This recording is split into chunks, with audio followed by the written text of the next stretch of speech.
कौमी cricket team के साबिक कप्तान शाहिद अफरीदी न्यूजीलैंड के खिलाफ तीसरे T20 मैच में अपनी जारहाना इनिंग्स से पाकिस्तान को जीत के करीब लाने वाले इफ्तिखार अहमद की तारीफ किए बगैर ना रह सके।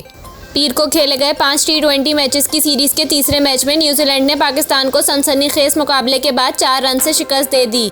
न्यूजीलैंड ने पहले खेलते हुए 164 रन का हदफ दिया। हदफ के ताक़ुब में ग्रीन शर्ट्स का आगाज मायूस कुन रहा और आधी टीम 55 रन पर पवेलियन लौट गई। पर ऐसे में इफ्तिखार अहमद ने जिम्मेदाराना बैटिंग की। 8वीं विकेट की शराकत में इफ्तिखार और फहीम अशरफ ने पाकिस्तान को जीत की उम्मीद दिलाई, लेकिन फिर फहीम अशरफ 27 रन बनाकर कैच आउट हो गए। पाकिस्तान को आखिरी ओवर में 15 रन दरकार थे। फिर इफ्तिखार अहमद छक्का और चौका लगाकर ग्रीन शर्ट्स को जीत के करीब ले आए, लेकिन फिर ओवर की चौथी गेंद पर वो कैच आउट हो गए।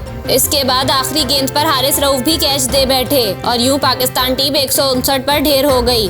ग्रीन शर्ट्स को 4 रन से शिकस्त का सामना करना पड़ा। सीरीज में ग्रीन शर्ट्स को 2-1 की बढ़तरी हासिल है। इफ्तिखार अहमद ने 24 गेंदों पर 6 छक्कों और 3 चौकों की मद से 60 रन की जारहाना इनिंग्स खेली।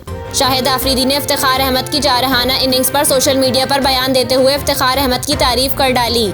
साबिक कप्तान ने लिखा कि इफ्तिखार, आप मेरे लिए चाचा नहीं बल्कि बूम बूम हो, लेकिन मेरी ख्वाहिश थी कि आप मैच को जीत के साथ खत्म करते और ये आपकी एक यादगार इनिंग्स हो जाती। शाहिद अफरीदी ने कहा कि मजमूई तौर पर अच्छा खेल हुआ, मद्दा काफी लुत्फानंदोज हुए। न्यूजीलैंड का पाकिस्तान का दौरा करने पर शुक्रिया। वाज़ेह रहे कि इफ्तिखार अहमद को चाचा के लक़ब से भी पुकारा जाता है। इफ्तिखार अहमद ने एक इंटरव्यू में इंकशाफ किया था कि बाबर आजम ने एक मरतबा जिम्बाब्वे के दौरे पर मुझे चाचा क्रिकेट कहा, जो स्टंप माइक में सबने सुना। बाबर आजम ने मेरे कहने पर फील्डिंग तब्दील की और इस पर विकेट मिल गई थी। बाबर आजम ने कहा कि आप चाचा क्रिकेट हो। जब मैच खत्म हुआ तो हर तरफ चाचा क्रिकेट की आवाज़ आ रही थी। मुझे समझ नहीं आया कि क्या हुआ। मुझे मेरे दोस्त ने बताया कि माइक पर सबने सुना है।